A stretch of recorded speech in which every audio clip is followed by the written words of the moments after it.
Bismillahirrahmanirrahim. Assalamualaikum warahmatullahi wabarakatuh. Oke, hari ini kita akan membahas apa sih sebetulnya generasi milenial. Nah, sebelum saya akan membahas ini, jangan lupa klik subscribe dan loncengnya ya.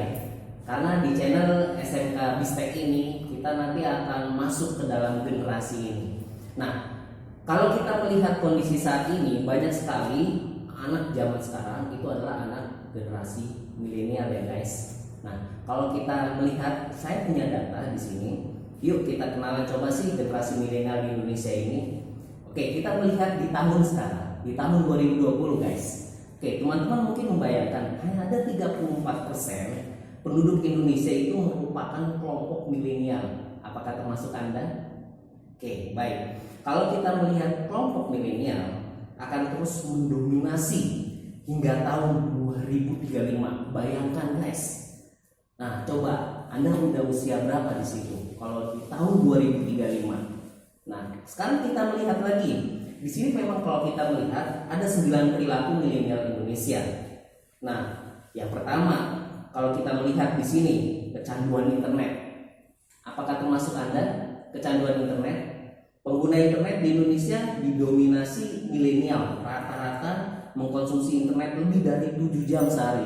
Anda berapa jam? Apalagi sekarang kita banyak belajar menggunakan media internet dan kita banyak menggunakan media gadget. Nah, bayangkan kalau kita dalam kondisi saat ini kita tidak bisa mengkondisikan dengan adanya zaman digitalisasi, kita bahkan bisa masuk ke dalam jurang yang tidak baik.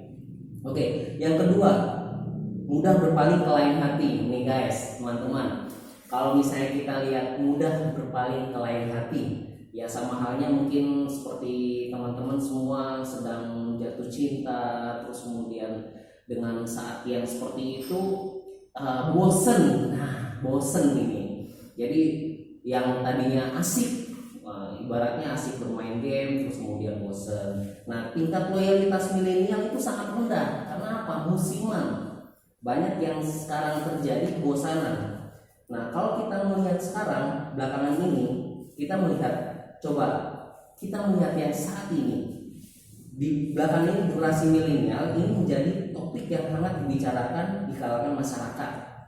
Oke, tidak hanya dari segi pendidikan dan teknologi, tapi juga perilaku milenial yang berbeda dengan generasi sebelumnya.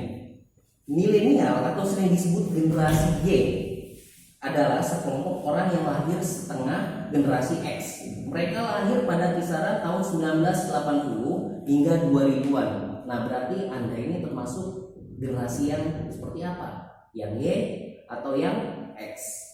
Nah, kalau kita melihat di sini, coba yang keenam. Nah, yang keenam nih, liburan kapan saja, di mana saja. 1 dari 3 milenial di Indonesia liburan minimal 1 kali dalam setahun. Oke, banyak yang bilang ke saya waktu saya mengisi kuliah online di WhatsApp, Pak, saya ini kan sedang liburan, kenapa dikasih tugas kok berat-berat atau susah-susah? Tolong kasih keringanan dong, Pak. Nah, saya banyak masukan seperti itu. Akhirnya saya membayangkan, justru dengan kondisi saat ini kita banyak menghadapi tantangan lebih berat di dalam era digitalisasi. Kalau kita sebagai orang milenial tidak sanggup menghadapinya, apa jadinya nanti di kedepannya di tahun 2035? Apakah Anda siap menghadapi itu? Nah, kalau misalnya Anda tidak siap, bisa jadi Anda terjerumus di dalam kondisi saat itu. Oke, yang ketujuh, cuek dengan politik. Banyak sekali terjadi. Milenial cenderung acuh tak acuh dengan politik dan lebih menyukai film, olahraga, dan IT, bahkan game. Dan akhirnya tidak masuk ke dalam generasi tersebut, akhirnya hilang di situ. Nah, kalau kita melihat kondisi saat ini, riset yang dilakukan oleh lembaga Alpha Research Center mengatakan generasi milenial menyimpan potensi besar untuk bisnis. Nah, coba bisa kita manfaatkan generasi saat ini untuk berbisnis. Pada 2020, generasi milenial akan mendominasi populasi di Indonesia dengan porsi sekitar 34%. Diikuti 20%-nya itu generasi X dan 13 generasi baby boomers. Kelahiran 1946 hingga 1964. Jadi memang sekarang banyak emak-emak milenial. Jadi jangan kalah sama emak-emak sekarang. Nah, yang muda-muda kecanduan sama game. Terus emak-emak sekarang lagi fokus sama bisnisnya. Nanti ketika sudah masuk di tahun 2035, apa jadinya nanti? Harusnya lebih fokus ke dalam pendidikan, bisnis, dan juga teknologi. Oke, yang kedelapan, karena waktu saya akan mempercepat. Yang kedelapan, suka berbagi. Diingat-ingat ya, suka berbagi. Milenial lebih peduli pada masalah sosial.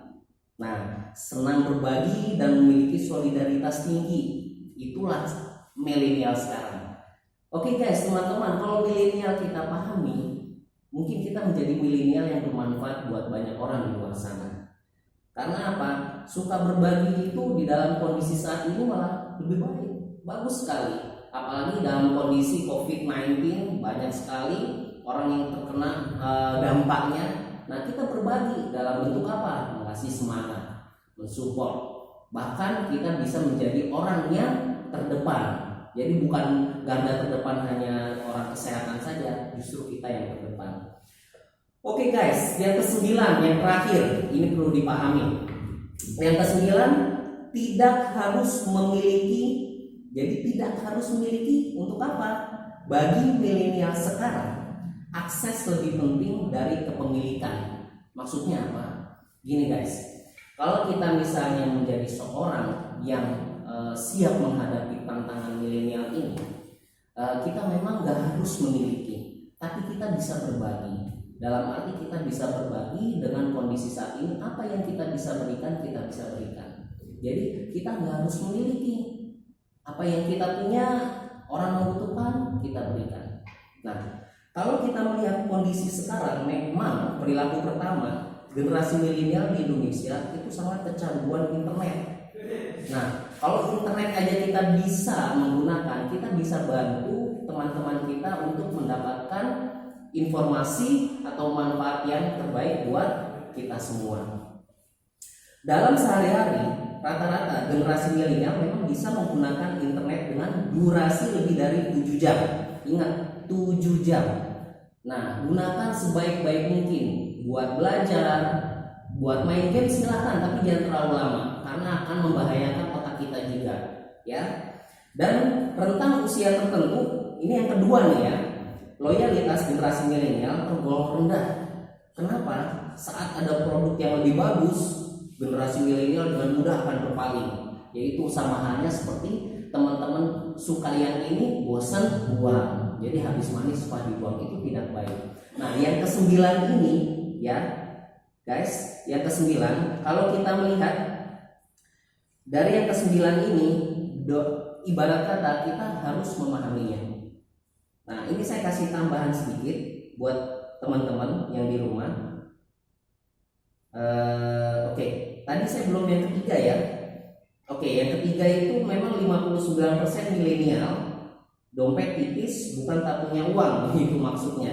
Lebih menyukai transaksi non tunai, jadi banyak yang lebih cash. Terus kemudian yang keempat, kerja cerdas dan cepat, mudah beradaptasi dan bekerja lebih efektif.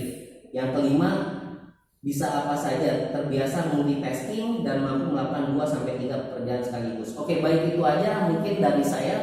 Karena itu yang terbaik buat teman-teman. Jadilah generasi milenial yang siap menghadapi tantangan masa depan di tahun 2035. Oke, sukses untuk Anda. Assalamualaikum warahmatullahi wabarakatuh. Sampai berjumpa lagi.